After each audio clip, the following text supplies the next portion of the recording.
Welcome to this very special edition of the KAJ Masterclass Live, the show which ensures that you profit from your time spent here with experts, either through their industry insights, information, or simply learning from them. And today we have with us Donald Pelles. He's a hypnotherapist and NLP practitioner, helps clients break free from fear, anxiety, and self-doubt. So we'll talk about, about the myths and misconceptions of hypnosis and help us understand. We'll talk about what it feels like to be hypnotized, how if one can get stuck, how is hypnotherapy different from talk therapy, and how can self hypnosis become a practical tool for focus, calm, and real personal shifts? Welcome to the show, Donald. Thank you so much. It's a wonderful opportunity being on your show, KJ. You are welcome. Welcome to the show, Donald. Welcome to India in this online form. And I'm sure not just in India, but a lot of people across the globe will benefit from what we are going to talk right now. We'll talk about, how you will demystify hypnosis, even from a common person's understanding. So we'll talk about all this. But before that, let's talk a bit about your journey, your background, so that the audience knows who they are listening to. Sure. Well, hypnotherapy is a third career for me. I started professional life many years ago as a mathematics professor. I was swept up, you could say, in the furor that swept the United States with the launching of Sputnik. And they started putting a lot of money into producing more scientists and mathematicians. And that was right when I was about to graduate from high school. And I rode that wave. So I eventually became a professional mathematician, a mathematics professor. And then after, after a few years, I began to look at where I was and what I really wanted to do. And I decided this really wasn't for me. And I didn't know quite at first what I wanted to do, but I found my way into software development. I was a software developer for 28 years. And I met my wife, raised a family, moved to the Washington, D.C. area. And then a little over 20 years ago, I had an experience that moved me in the direction of hypnosis and hypnotherapy. I Googled hypnosis and I landed on this website, Wendy with an I, wendy.com. And I was curious. I downloaded this was Wendy Friesen, who's a celebrity hypnotist. I think that site is still up.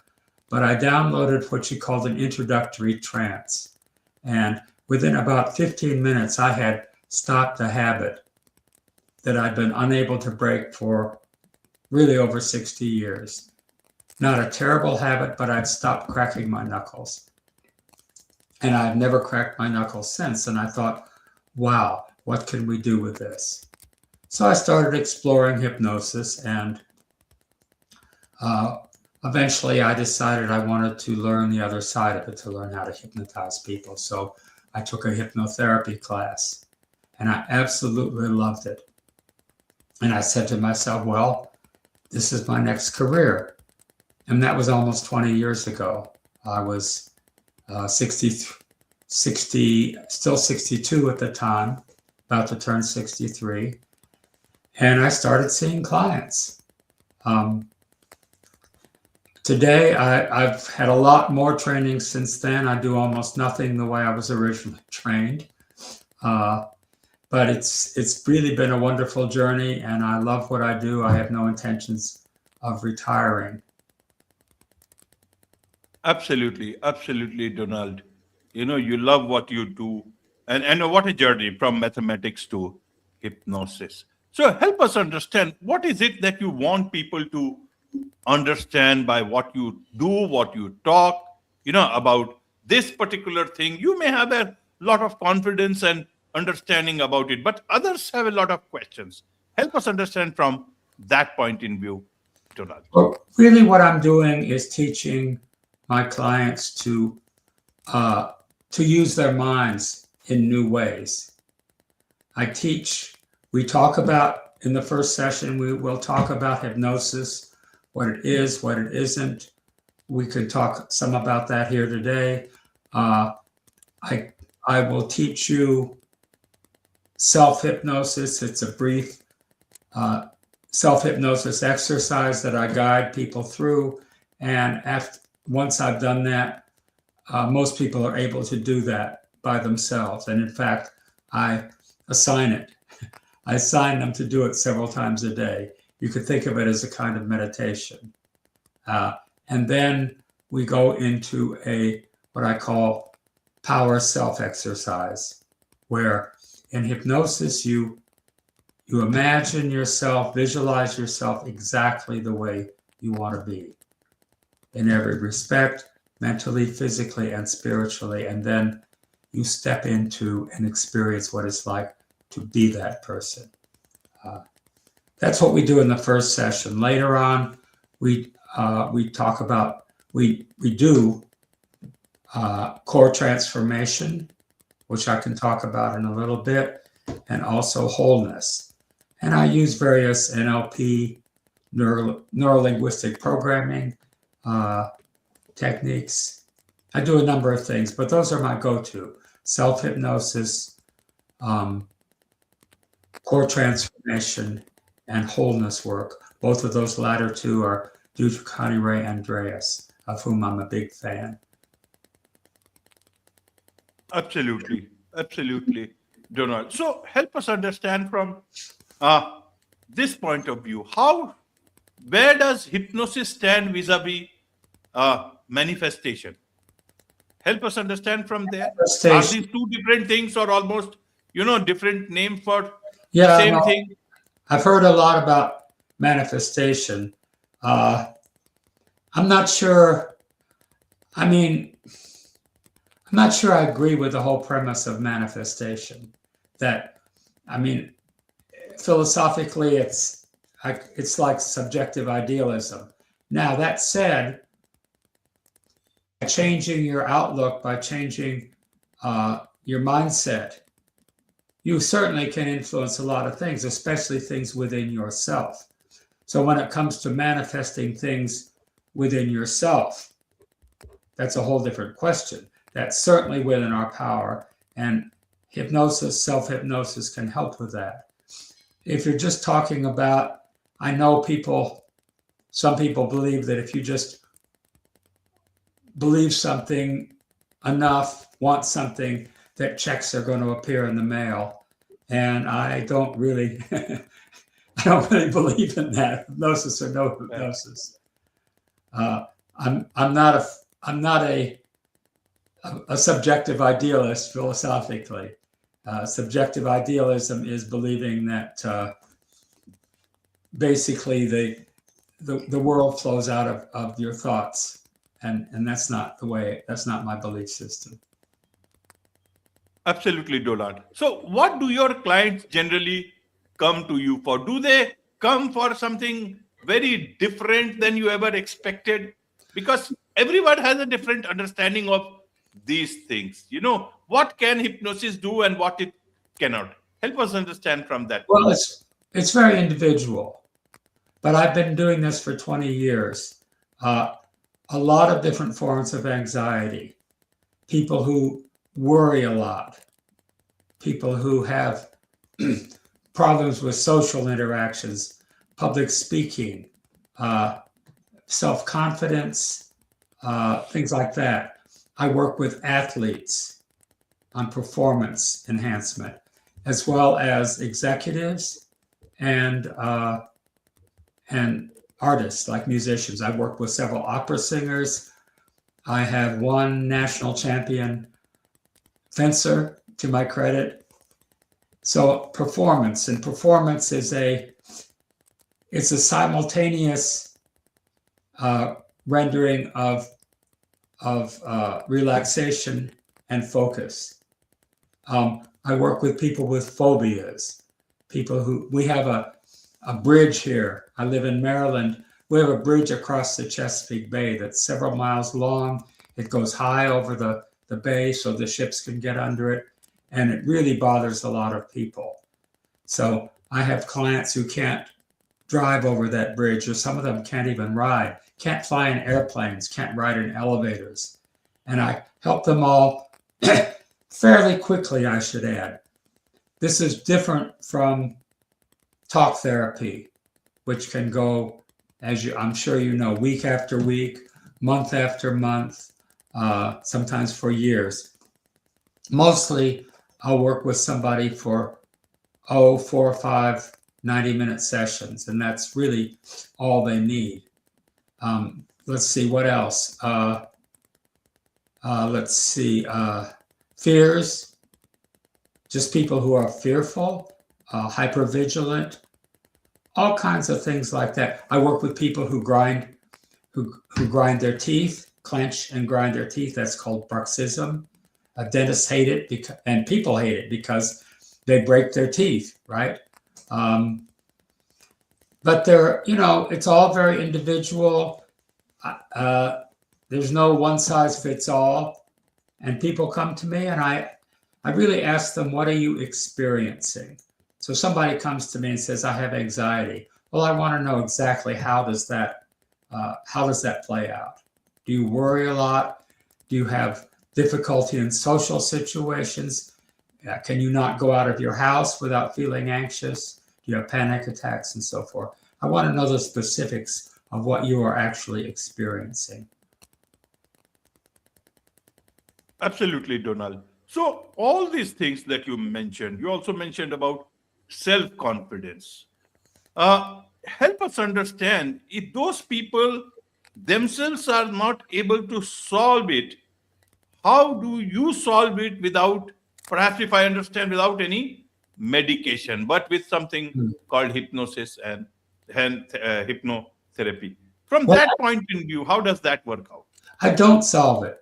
I guide people, I enable people, I empower people to solve it themselves. We find out what's in the way.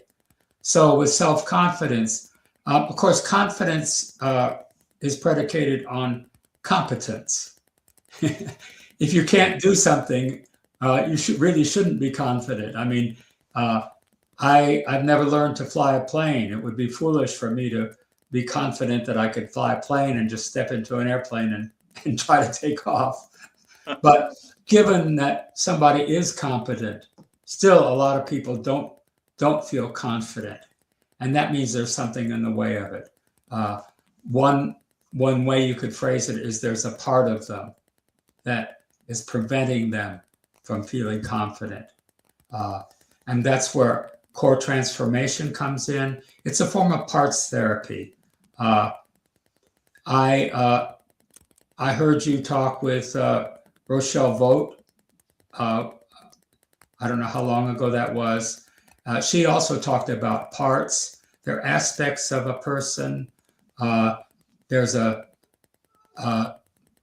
paradigm called internal family systems, which is developed by Richard Schwartz. But what I like is core transformation, which was developed by Connie Ray Andreas. And we would work with the part of you that's keeping you from being confident, or that's responsible for you worrying, or keeps you from driving over that bridge or flying in an airplane. And the way it works is we start by asking, it's an unconscious part of you. So first I would ask you to invite that part into your awareness. And then we start asking the part a series of questions. The first one being, what do you want? So the part may say, well, I want to be safe. But then we iterate. We say, well, ask the part, if you are safe, then what do you want through being safe? It's even deeper or more important. We keep iterating that until we get to what we call a core state. It's a high-level, existential, spiritual state of being. And then we apply that back to the part as its core state. We invite the part to grow up. In a way, I really liked your interview with Rochelle Vogt. We use very different language, but it's a lot the same perspective that we have. We invite the part to grow. These parts form when we're very, very young, usually, often toddlers, usually in response to whatever was going on at the time. They are solutions, but the part kind of splits off, takes on a life of its own, continually repeating the same behaviors, thinking, feelings over and over again. So it turns out that maybe a 5-year-old has been in charge of a big part of your life for years. So we find the part's core state, we invite the part to grow up because it's missed most of your life, right? It doesn't have it has the perspective of a 5-year-old, not that of an adult. We invite the part to grow up. We merge the part with a person so that becomes your core state. And I'm talking about as a core state, something like love, oneness, wholeness, peace, or sometimes just being. And that's transformative. So basically, it's a long answer, but we look at what's in the way. What is the part that's in the way of you being confident, to stop worrying, in the way of your performance anxiety, whatever it is.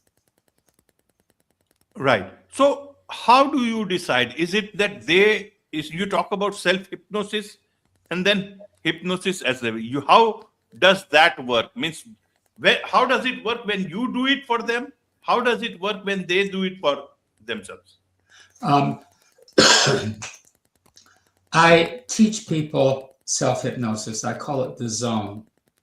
You can see it on my YouTube channel. Hypnosis Silver Spring is my channel on YouTube. I guide them through this, you could say, experience of hypnosis. But I do it in such a way that you're able afterward to do it by yourself. And when we go into Power Self, after we've done the zone, I will say, now, take yourself back into the zone. Just go right back where you were a few moments ago. And most people can do that. If they can't, I'll guide them. But it's a very brief guidance. And the way I teach them, the way I do it, most people are able to do it by themselves. And in fact, I ask them to do it several times a day. It sets a floor. It's just a practice that kind of, but just from that, people change. So I'll give you an example. A few years ago, I worked with this young woman. She was a college student at University of Maryland, 20 years old, Chinese, from China. She was very anxious, very anxious. First of all, she's in this strange country speaking, and it is a strange country, speaking English most of the time. She was anxious about her schoolwork. I think she must have been under a lot of pressure. She had an American boyfriend, and she was anxious about him. And she said there were mice running around in the air conditioner in her dormitory room, and they wouldn't do anything about it. So I taught her the zone, asked her to start doing it several times a day. She comes back a week later, and I say to her, so how's it going? She says, well, I've been having these bouts of happiness for no apparent reason. I said, well, that sounds nice. She said, yes. And then she says, and the mice are gone too. Think about it. So people change, often in unexpected, positive ways, just from that. And then we do, usually in the second, third, fourth sessions, core transformation. And there's another process I want to tell you about in a moment called wholeness work. Absolutely, Donald. So a lot of people have an idea that if hypnosis can do so many things, there are other things also it can do. So help us understand what are the things it cannot do, and people have a perception, understanding that hypnosis can do this particular thing. Help us understand some of the things that it is not and it cannot do. Well, I can't. Hypnosis cannot change somebody else. It's except insofar as you change yourself, and that kind of compels or encourages somebody else to change. So, like like a marriage, it's a two-way street, and if I change, my partner is probably going to have to change. So you can't change somebody else. All you can do, so if somebody at work is bothering you or you're having a problem with your spouse, we can't change them, but you can change how you react to them. You can change your feelings and how you react. You can change the emotions, the anxiety, the fear, or just the annoyance. Maybe there's somebody you find really annoying. Well, you probably can't change them, but you can change that annoyance. You can change the emotion. And once you do that, then you can figure out what to do. So wholeness work, also due to Connie Ray Andreas, it's another way of working. It's very powerful. So say you're annoyed with somebody in your family, somebody at your work. They just really annoy you. So I would ask you, where do you feel it? And you might say, oh, it's in my throat. It's in the upper part of my chest. And I'll say, well, what's the size of it? What's the sensation quality? Oh, it's swirling. It's hot. It's, so then I'll say, well, okay, go inside that swirling hot sensation in your chest. You could say, I am aware of this feeling. Where is the I that's aware of that? And I'm asking for the location of the perceiving self. And it's usually a different location. You could say the ego. Where is it? Not what is it? Where is it? And the interesting thing is, especially, is that most people can find it. They'll say, oh, it's up here. It's in the back of my head. What's the size of that? What's the quality? We may iterate that. Where's the I that's aware of that? At a certain point, we'll invite the sensation of this I to open, relax, dissolve into the whole field of awareness.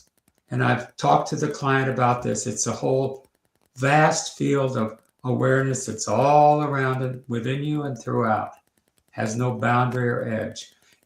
When I listened to Rochelle Vogt, she was talking about the superconscious, and she was using different language, but it's a very similar concept, I think, a very similar, at least image, that from that perspective, when that small I that's in a certain small location in space, when it expands, integrates with that whole vast field of awareness, it's a whole different perspective on things from which to solve problems, resolve issues. And when we eventually get back to, when we finish the process, which is all in terms of physical sensations and the perception of those sensations and the field of awareness, when we get back to the original situation that you were annoyed with somebody at work, and I ask, so what's it like now when you think about that? And the person says, oh, that doesn't bother me anymore, or they may even find it comical, but the whole feeling has changed. The emotion has changed. Sometimes it might change from one emotion to another. It would start out as anger, and then it turns to fear or something, and then we'll deal with that. But the whole point is to kind of I can't think of the word, nullify the emotion around a certain situation or person. And then once you do that, then they can figure out what to do. They can resolve it. Absolutely. How does it feel like to be hypnotized? What does it feel like to be hypnotized? So when I do the zone, that's a good question. Of course, it's I'm sure it feels different for everybody, but I try to get the person to experience what a lot of people feel like when they're being hypnotized. So I will ask them to go inside and occupy all the space inside your body, every place, every part, simultaneously. And when people do that, or even the effort, even trying to do that, really puts them in a whole different state of mind, an altered state. And that's the beginning, really, of being in hypnosis. So I think that's a good description, at least what a lot of us feel when we're hypnotized. The physical feeling is there's just a presence in your arms, your legs, your torso, and eventually your head, your brain stem behind your eyes. That comes when you try to occupy all the space inside your body. And that's the way I do it. That's the start. So that's called an induction. You know where the word induction comes from? It comes from Anton Mesmer, who was a priest in the 18th century. And Mesmer believed he was magnetizing people. He was turning them into magnets. And that's where our word induction comes from. You induce hypnosis like you would induce a magnet, induce a piece of iron to become a magnet. That's where that, anyway, I'm getting, but that's where that comes from. Anyway, that's what I usually do. I try to get people to feel that feeling of occupying all the space inside your body. And then we go from there. Absolutely. What about can it happen? Can anyone get stuck during hypnosis or hypnotherapy? No, that's really a myth. And there are movies like that. I think there was a Woody Allen movie where he was working with a hypnotist, and the hypnotist dies, and he remains in that state. It's comedy, of course, but that just won't happen. If you're in if I'm working with you in hypnosis, and say I do, I go away or I die, you're going to sit there for a while, and then something in you is going to say, oh, I haven't heard anything from him in a while. And you'll come out of hypnosis very naturally.